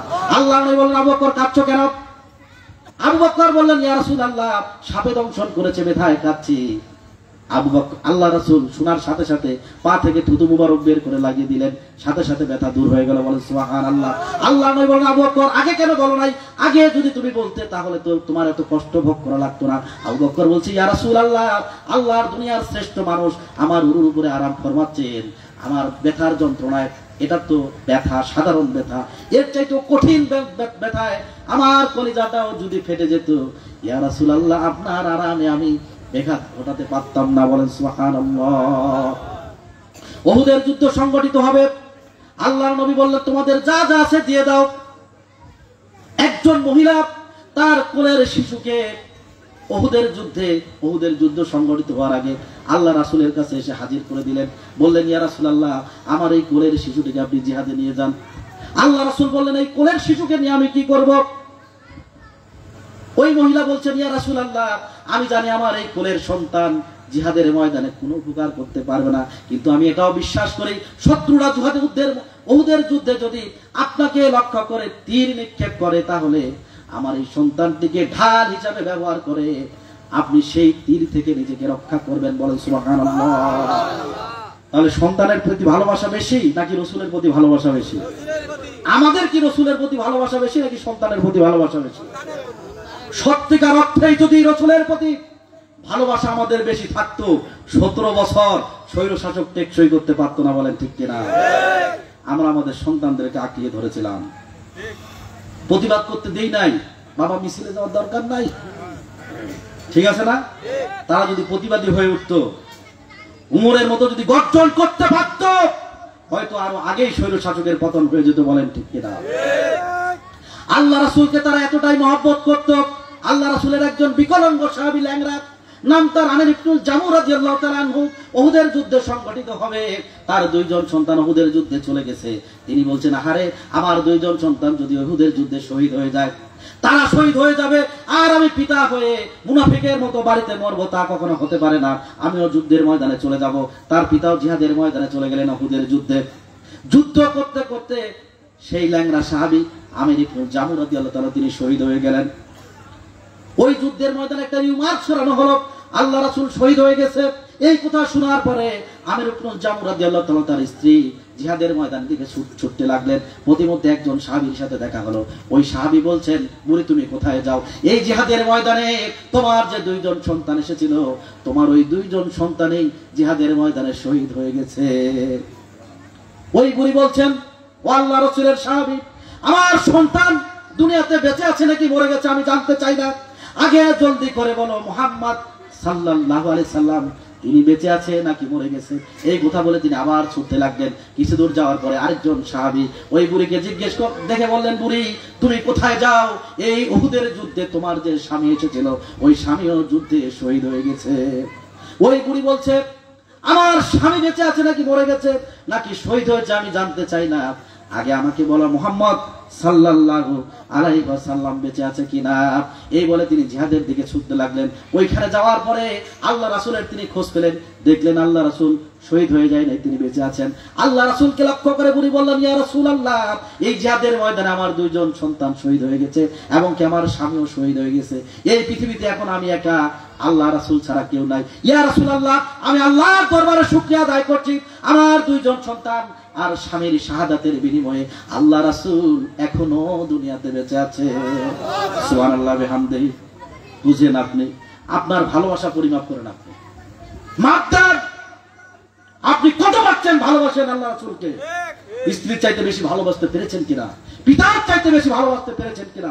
যদি না পেরে থাকেন, আজকের মাহফিল থেকে সিদ্ধান্ত নিয়ে যেতে হবে, আমরা দুনিয়ার সবকিছুর চাইতে কাকে বেশি ভালোবাসবো? মুহাম্মদ সাল্লাল্লাহু আলাইহি সাল্লামকে বেশি ভালোবাসবো। যদি আমরা মুমিন হতে চাই, এভাবেই আল্লাহ রাসূলকে ভালোবাসতে হবে। আল্লাহ রাসূলের আরেকজন সাহাবী, নাম তার হযরতে মুসাইব বিন উমাইর রাদিয়াল্লাহু তাআলা আনহু, মক্কার ধনীর দুলাল, অর্থ সম্পদের অগাধ অর্থ সম্পদের মালিক। তৎকালীন সময়ে ইয়েমেনের জুতা, ইয়েমেনের চাদর ছিল সবচাইতে দামি এবং ব্র্যান্ডের জিনিসপত্র। মুসাইব ইবনে উমাইর তার শরীরে ইয়েমেনের সবচেয়ে দামি চাদর শোভা পেত। স্টাইলিশ যুবক ছিলেন মুসাইব ইবনে উমাইর। কালিমা পড়ার কারণে তার মা তাকে বন্দী করলেন, শিকল বন্দী করে দীর্ঘদিন তাকে ঘরের ভিতরে আটকে রাখলেন। দীর্ঘদিন থাকার পরে তার মায়ের একটু দয়া হলো, তিনি শিকল ছেড়ে দিলেন। এই সুযোগে আল্লাহ রাসূলের নির্দেশে উমাইর রাদিয়াল্লাহু তাআলা আবিসিনিয়ায় হিজরত করলেন।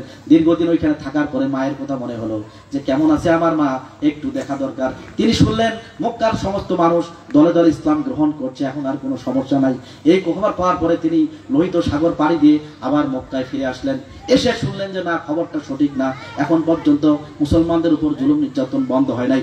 আবার তিনি লোহিত সাগর পাড়ি দিয়ে আবিসিনিয়ায় আফ্রিকার দেশে চলে গেলেন। আবার ওইখান থেকে ফিরে আসলেন। আল্লাহ রাসূল যখন হিজরত করতেছিলেন সেই সাথে উমাইরও হিজরত করল এবং উহুদের যুদ্ধে তিনি অংশগ্রহণ করলেন। আল্লাহ রাসূল ওই উহুদের যুদ্ধে কালিমার পতাকা তুলে দিয়েছিলেন মুসাইব ইবনে উমাইর রাদিয়াল্লাহু তাআলা আনহুর হাতে। উহুদের যুদ্ধে মুসলমানদের একটা ভুল করার কারণে একটা আনুগত্য মিস করেছিল। আল্লাহ রাসূল দুই পাহাড়ের মাঝখানের জায়গাটাকে বলা হয় উপত্যকা। এরকম একটা উপত্যকায় 50 জন সাহাবীকে রেখেছিলেন আর বলেছিলেন তোমরা যদি দেখো যে মুসলমানদের গোশত কাফের মুশরিকদের মায়ের খাইতে খাইতে গোশত কাকে এসে ছিঁড়ে নিয়ে যাচ্ছে, এই দৃশ্য তোমরা যদি দেখো তাহলে ওই স্থান তোমরা ত্যাগ করবা না। কারণ কাফের মুশরিকরা তারা পালাবে, পালানোর পরে তারা আবার পিছন দিক দিয়ে এসে ওই উপত্যকা দিয়ে মুসলমানদের উপর সেকেন্ড টাইম তারা আক্রমণ করতে পারে। এই জন্য এই জায়গায় তোমরা থাকবে যাতে করে দ্বিতীয়বারের মতো তারা আক্রমণ করতে না পারে। কিন্তু তারা আল্লাহ রাসূলের আনুগত্যটা বরখেলাপ করেছিল, ওরা স্থান ত্যাগ করেছে। কিন্তু কি হলো, ঠিকই পরের বার আবার কাফের মুশরিকরা তারা ওই দিক দিয়ে এসে আবার মুসলমানদেরকে আক্রমণ করে ধরাশায়ী করে দিল। মুসলমানরা পালাতে লাগলো। হযরত উমাইর চিন্তা করলেন আমাদের তো মারাত্মক পরাজয় হয়ে যাবে, আল্লাহ রাসূল আমার হাতে কালিমার পতাকা দিয়েছেন। হযরত উমাইর রাদিয়াল্লাহু তাআলা কালিমার পতাকা উঁচু করে ধরে তাকবীর দিতে লাগলেন আর বললেন আজকে যদি এই উহুদের যুদ্ধে মুহাম্মদ সাল্লাল্লাহু আলাইহি ওয়াসাল্লাম শহীদ হয়ে যায় এটা অস্বাভাবিক কোনো ঘটনা নয়। কারণ এই পৃথিবীতে যত নবী রাসূল এসেছিল মুহাম্মদ সাল্লাল্লাহু আলাইহি ওয়াসাল্লাম একজন মানুষ। অতীতে যত নবী রাসূল এসেছিল তারাও মৃত্যুবরণ করেছে, মুহাম্মদ সাল্লাল্লাহু আলাইহি ওয়াসাল্লাম মৃত্যুবরণ করা অস্বাভাবিক কোনো ঘটনা নয়। তোমরা দুর্বল হইও না, আবার তোমরা প্রতিবাদ গড়ে তুলো। এই কথা শোনার সাথে সাথে কাফের মুশরিকরা উমাইর রাদিয়াল্লাহু তাআলা অ্যাটাক করে দিল। হযরত উমাইর ডান হাত দিয়ে কালিমার পতাকা উঁচু করে ধরে রেখেছেন। একজন কাফের উমাইরের ডান হাতে কোপ দিল, হাতটা ছুটে গেল। এবার কালিমার পতাকা তিনি বাম হাত দিয়ে উঁচু করে ধরে রেখেছেন। সেকেন্ড টাইমের মতো আবার বাম হাতে কোপ দেওয়া হলো, বাম হাতটাও পড়ে গেল, শরীর থেকে বিচ্ছিন্ন হয়ে গেল। বিচ্ছিন্ন অর্ধাংশ দিয়ে কোনো মতে কালিমার পতাকা দিয়ে ধরে রেখেছেন, কিন্তু আস্তে আস্তে তিনি নিস্তেজ হয়ে জমিনের ভিতর পড়ে গেলেন। এবার কালিমার পতাকা তিনি মুখ দিয়ে কামরায় উঁচু করে ধরে রেখেছেন। আল্লাহ রাসূলের সাহাবাগণদেরকে ডাক দিয়ে বললেন, ও আল্লাহ রাসূলের সাহাবাগরা, আল্লাহ রাসূলের কাছে তোমরা আমার খবর পৌঁছায় দিও। আল্লাহ রাসূল যে কালিমার পতাকা আমার হাতে তুলে দিয়েছিল, আমার মৃত্যুর আগ মুহূর্ত পর্যন্ত কালিমার পতাকা অবদমিত হতে দেই নাই। আমি কামরায় মুখ দিয়ে দাঁত দিয়ে কামরায় কালিমার পতাকা উঁচু করে ধরে রেখেছিলাম।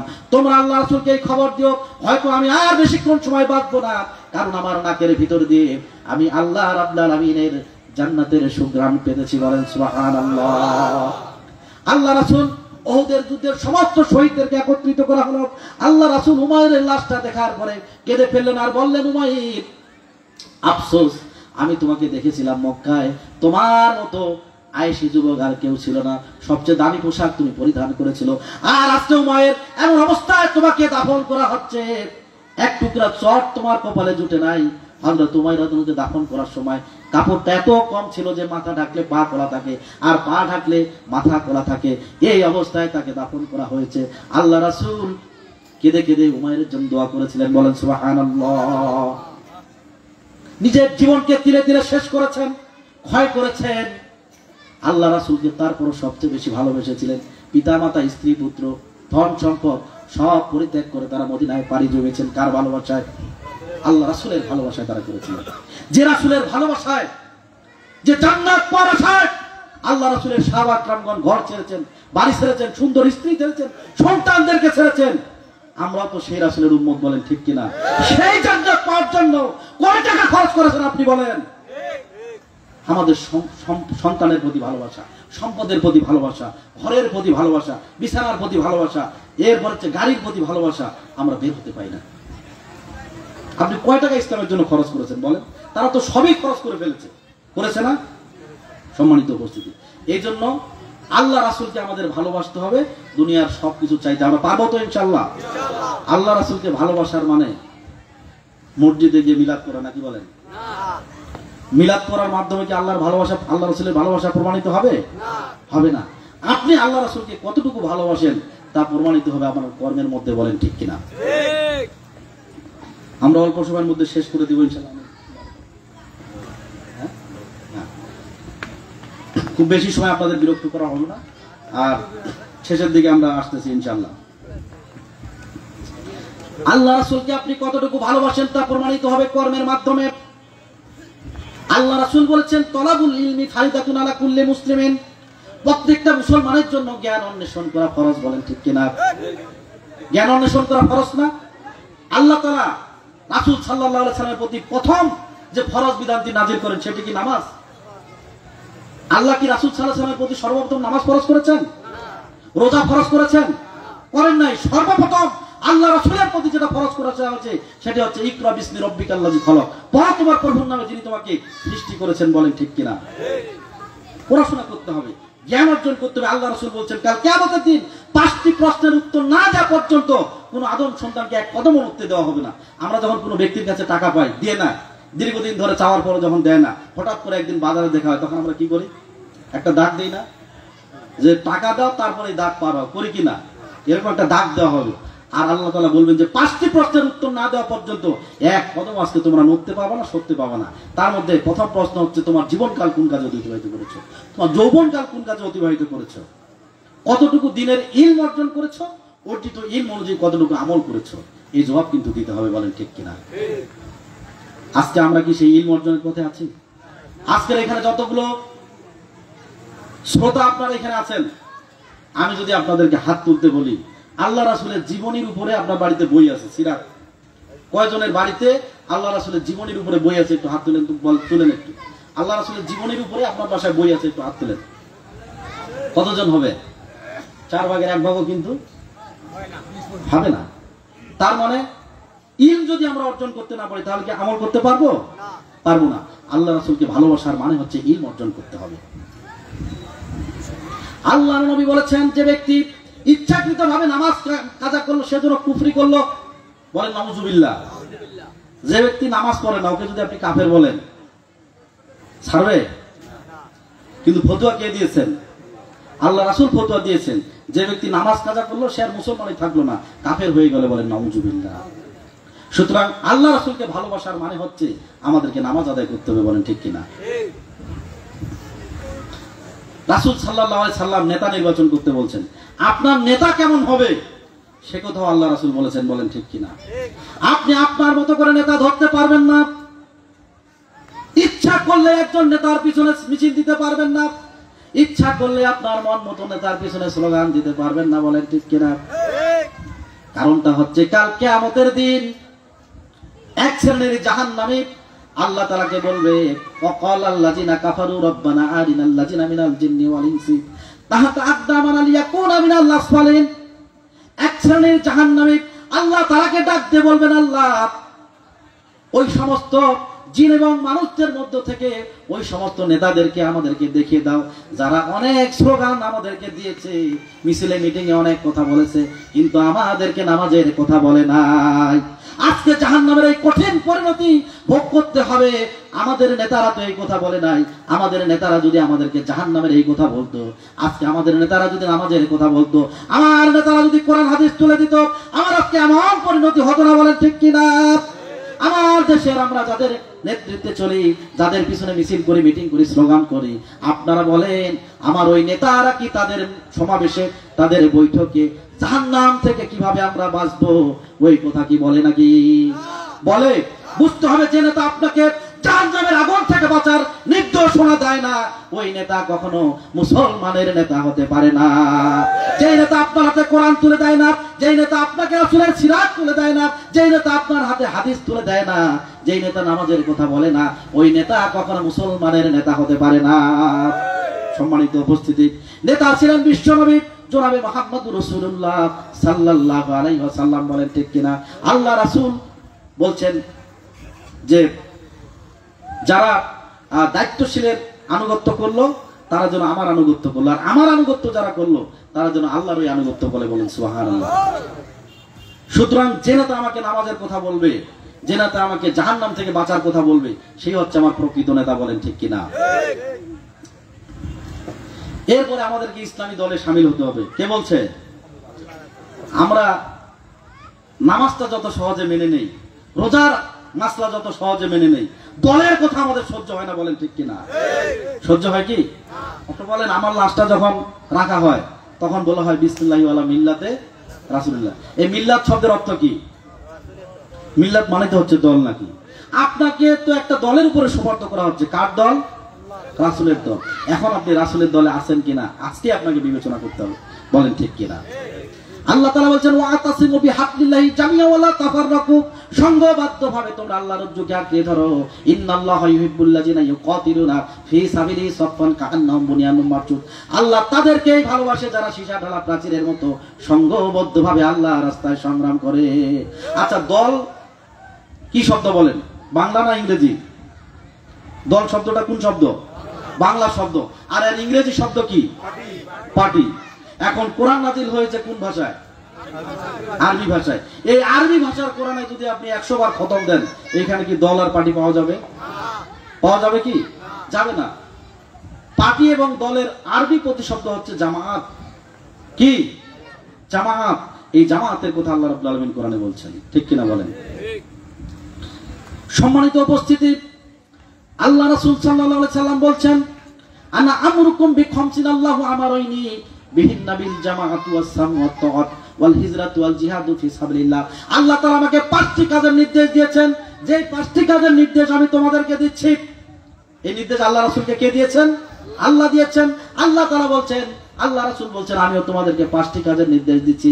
এই 5টি কাজের মধ্যে প্রথম কাজটি হচ্ছে বিহিন্না বিল জামাআতু, তোমরা দল করবে, জামাত করবে, বলেন ঠিক কিনা? তাহলে জামাতের কথা আল্লাহ রাসূল বলেছেন। ওই দলের একজন নেতা থাকবেন, ওই নেতা যে কথা বলবে তার ওই নেতার কথাগুলো তোমরা মনোযোগ দিয়ে শুনবে, এটা হলো ফরজ। আর তিনি যা করতে বলেছেন সেইটা তোমরা মনোযোগ দিয়ে পালন করবে, এইটাও হলো তোমাদের জন্য ফরজ, বলেন সুবহানাল্লাহ। ওয়াল হিজরাতু ওয়াল জিহাদু ফি সাবিলিল্লাহ, তোমরা যাবতীয় মন্দ কাজ থেকে বিরত থাকবে আর আল্লাহর রাস্তায় সংগ্রাম করবে জান এবং মাল দিয়ে। এটা কি বলেছেন? আল্লাহ রাসূল সাল্লাল্লাহু আলাইহি সাল্লাম বলেছেন। সুতরাং আল্লাহ রাসূলকে ভালোবাসার মানে হচ্ছে তিনি যে দল আমাকে করতে বলছেন সেই দল আমাকে করতে হবে। যে দল থেকে তিনি বিরত থাকতে বলছেন সেই দল থেকে বিরত থাকতে হবে। জিহাদ করার কথা আল্লাহ তাআলা কোরআনে কারিমে বলছেন কিনা বলেন? বলছেন না? সেই জিহাদ করা কি? ফরজ। আল্লাহ রাসূলের প্রত্যেক সাহাবী জিহাদ করেছেন। আল্লাহ রাসূলকে দুনিয়ায় পাঠানোই হয়েছে ওয়াল্লাযী আরসালা রাসূলাহু বিল হুদা ওয়া দীনিল হাক্কি লিইয়ুযহিরাহু আলা দীনি কুল্লিহি ওয়া লাউ কারিহাল মুশরিকুন। আল্লাহ তাআলা বলেন আমি নবী রাসূলদেরকে দুনিয়াতে পাঠিয়েছি হেদায়েত এবং সত্য দ্বীন সহকারে, যাতে করে তারা মানব রচিত যত দ্বীন আছে সকল দ্বীনের উপরে আল্লাহর দ্বীনকে তারা বাস্তবায়িত করতে পারে, বলেন ঠিক কিনা? আজকে কি আল্লাহর জমিনে আল্লাহর দ্বীন প্রতিষ্ঠিত আছে না মানুষের মন গড়া আইন চলে? বলেন। আমরা এখন এখান থেকে মাহফিল থেকে চলে যাওয়ার পরে রাস্তার কোন দিক দিয়ে যাব বলেন? ডান দিক দিয়ে নাকি বাম দিক দিয়ে? ইসলামের কোন দিক দিয়ে? ডান দিক দিয়ে। আর আমরা চলি বাম দিক দিয়ে। তাহলে আল্লাহর আইন এখানে চালু আছে নাকি মানুষের আইন চালু আছে? মানুষের আইন এখানে চালু আছে। যেই রাষ্ট্র মানুষের আইন দিয়ে চলে ওই রাষ্ট্রে আল্লাহর আইন বাস্তবায়ন করার যে প্রচেষ্টা, ওই প্রচেষ্টার নাম হচ্ছে জিহাদ। এই জিহাদ যারা পরিচালনা করে মুশরিকরা তাদেরকে বাধা দেয়। কারা বাধা দেয়? মুশরিকরা তারা বাধা দেয়। তাহলে ইসলামী আন্দোলন যাদের সহ্য হয় না তারা হচ্ছে কি? মুশরিক। জিহাদ যাদের সহ্য হয় না তারা হচ্ছে কি? মুশরিক। কে বলেছেন? আল্লাহ বলেছেন আমরা কেউ মুশরিক হতে চাই? ভাইরা আমার, আজকে আমি কথা বলছি, আগামীকালে এই সময় আমার জানাজা হয়ে যেতে পারে, ঠিক কিনা বলেন? আপনারা আজকে যারা আলোচনা শুনছেন, আগামীকাল আপনাদের মধ্যে থেকে যে কারো জানাজা হয়ে যেতে পারে, হতে পারে কিনা বলেন? আমরা তখন কার কাছে চলে যাব? আল্লাহর কাছে চলে যাব। সেদিন আমার নেতা বাঁচাতে পারবে? আমার দল কি আমাকে বাঁচাতে পারবে? সুতরাং যে আমাকে বাঁচাবে তার কথা আগে শুনতে হবে, বলেন ঠিক কিনা? আল্লাহ রাব্বুল আলামিন বলছেন যে ব্যক্তি আল্লাহ তাআলা কাল কিয়ামতের দিন বান্দার যে কোনো গুনাহ ইচ্ছা করলে ক্ষমা করে দিবে, কিন্তু শিরকের গুনাহ আল্লাহ ক্ষমা করবে না। আল্লাহ তাআলা বলেন ইন্নাল্লাহা লা ইয়াগফিরু আইয়ুশরিকা বিহি ওয়া ইয়াগফিরু মা দুনা যালিকা লিমান ইয়াশাউ। আল্লাহ যে কোনো গুনাহ ইচ্ছা করলে বান্দার ক্ষমা করে দিবে, কিন্তু শিরকের গুনাহ কখনোই ক্ষমা করবে না। আমরা যখন নামাজে দাঁড়াই, নামাজে দাঁড়িয়েই আমরা একটা দোয়া বলি, কি বলি? ইন্নী ওয়াজহাতু ওয়াজহিয়া লিল্লাযী ফাতারাস সামাওয়াতি ওয়া মা আনা মিনাল মুশরিকিন। আমরা বলি আল্লাহ সকল দিক থেকে মুখ ফিরে নিয়ে তোমার দিকে আমি মুখ নিমজ্জিত করলাম, আর আমি মুশরিকদের অন্তর্ভুক্ত নই। সুতরাং মানুষ হয়ে মানুষের তৈরি করা আইন মেনে নেওয়া হচ্ছে একটা কি শিরক। এই শিরক থেকে আমরা বাঁচতে চাই কি চাই না বলেন? বাঁচতে চাই। যারা মানুষ হয়ে মানুষের তৈরি করা আইন মেনে নেয় তারা হলো মুনাফিক। তারা কি? মুনাফিক। আপনাকে উঠবেন না, অল্প সময়ের মধ্যে দোয়া হয়ে যাবে ইনশাআল্লাহ। দোয়া হওয়ার পূর্বে একটা ইসলামী গান হবে, শুনবেন আপনারা? রাসূল সাল্লাল্লাহু আলাইহি সাল্লামের সিরাতের কথা আমরা শুনতে এসেছি। আল্লাহ রাসূলের শানে একটি ইসলামী গান হবে, এরপরে হচ্ছে আমরা দোয়া মুনাজাতের দিকে এগিয়ে যাব। সম্মানিত উপস্থিতি, যারা মানুষ হয়ে মানুষের তৈরি করা আইন যারা মানে নেয় তাদেরকে বলা হয় কি? মুনাফিক। আল্লাহর নবী মুহাম্মদ সাল্লাল্লাহু আলাইহি সাল্লাম যে জায়গায় দাঁড়িয়ে নামাজ পড়তেন তার ঠিক পিছনে দাঁড়িয়ে নামাজ পড়েছিল আব্দুল্লাহ ইবনে উবাই। বলেন ঠিক কিনা? আব্দুল্লাহ ইবনে উবাই সবসময় আল্লাহ রাসূলের পিছনে দাঁড়িয়ে নামাজ পড়েছিল। দাড়ি টুপি পাঞ্জাবি কোনো কিছুর অভাব ছিল না, জুব্বার অভাব ছিল না, হজ করেছে, নামাজ পড়েছে, সবকিছু করেছে। এরপর তিনি মুনাফিকের সর্দার। বলেন ঠিক কিনা? কারণ হলো মুনাফিকের সর্দার হওয়ার কারণ হলো তিনি উহুদের যুদ্ধ থেকে পালিয়ে এসেছেন, এক নাম্বার কারণ। আর দুই নাম্বার কারণ হলো যে তিনি আল্লাহ রাসূলের নেতৃত্ব মানে নাই। আল্লাহ রাসূলকে নবী মেনেছিল আর নেতৃত্ব মেনেছিল আবু জেহেলের নেতৃত্ব।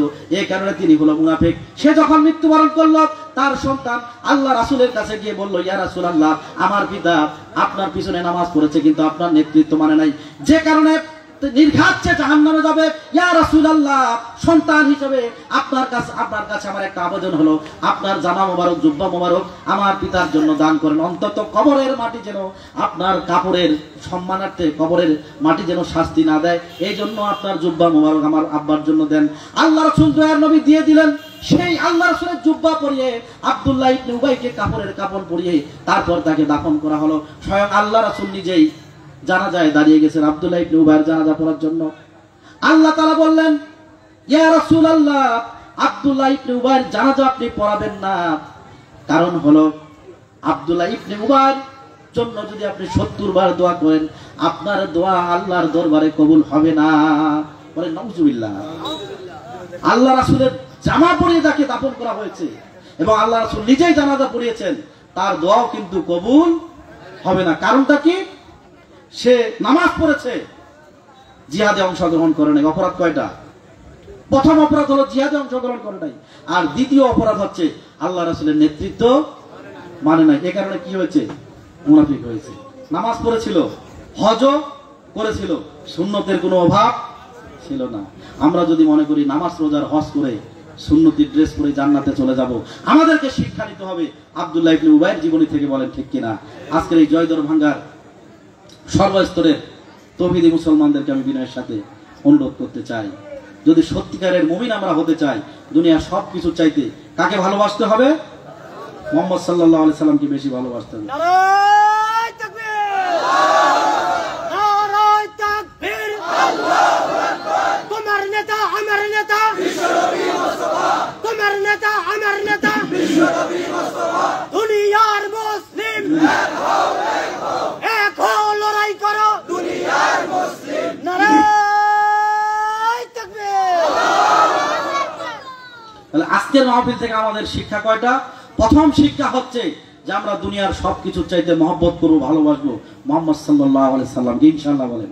দুই নাম্বার শিক্ষা হচ্ছে আমরা কেউ মুনাফিক হয়ে মরতে চাই না। মুনাফিক কিন্তু মসজিদের ভিতরেও থাকে। বলেন ঠিক কিনা? আব্দুল্লাহ ইবনে মসজিদে ছিলেন না, কিন্তু কাবা শরীফে নামাজ পড়েছেন, এরপরে মুনাফিক হয়েছেন। সুতরাং এ কথা মনে করার কোনো কারণ নাই। দরবেশী জীবন যাপন করে আল্লাহ রাসূলের সুন্নতি লেবাসে জামাতের সাথে নামাজ পড়লে আপনি জান্নাতে চলে যাবেন, এইটা সঠিক না। তাই যদি হতো তাহলে আব্দুল্লাহ বিন উবাই জান্নাতুল ফেরদাউসের 1 নম্বর মেহমান হইতেন। বলেন ঠিক কিনা? আব্দুল্লাহ বিন উবাইয়ের জীবনী থেকে শিক্ষা নিয়েই আমাদেরকে জিহাদের ময়দানে অংশগ্রহণ করতে হবে এবং জীবনের সর্বক্ষেত্রে রাসূলের নেতৃত্বে জীবন গঠন করতে হবে। বলেন ঠিক কিনা? আমার কোন নেতা কাল কিয়ামতের দিন আমার জন্য সামান্যতম উপকার করতে পারবে না। বলেন ঠিক কিনা?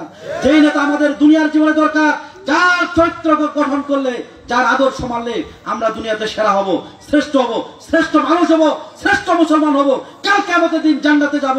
আমরা সেই রাসূলের আদর্শে নিজেদের জীবনকে গঠন করতে চাই। বলেন ঠিক কিনা? জয়গড় বাংলার সকল তরুণ যুবক, স্কুল কলেজ ইউনিভার্সিটি পড়ুয়া ভাইদেরকে মানুষের সকল তৈরি করা মতবাদকে আপনার জলাঞ্জলি দিয়ে রাসূল সাল্লাল্লাহু আলাইহি সাল্লামের আদর্শের দিকে ফিরে আসার উদাত্ত আহ্বান জানাচ্ছি। সকলে বলেন আমিন। এখন একটি ইসলামী গান হবে, এরপর আমরা দোয়ার দিকে যাব। রাসূল নামে,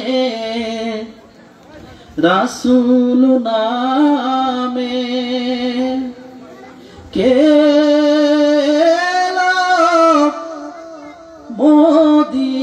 মদিনায়, রাসূল নামে ওরে আকাশের চন্দ্র কেরে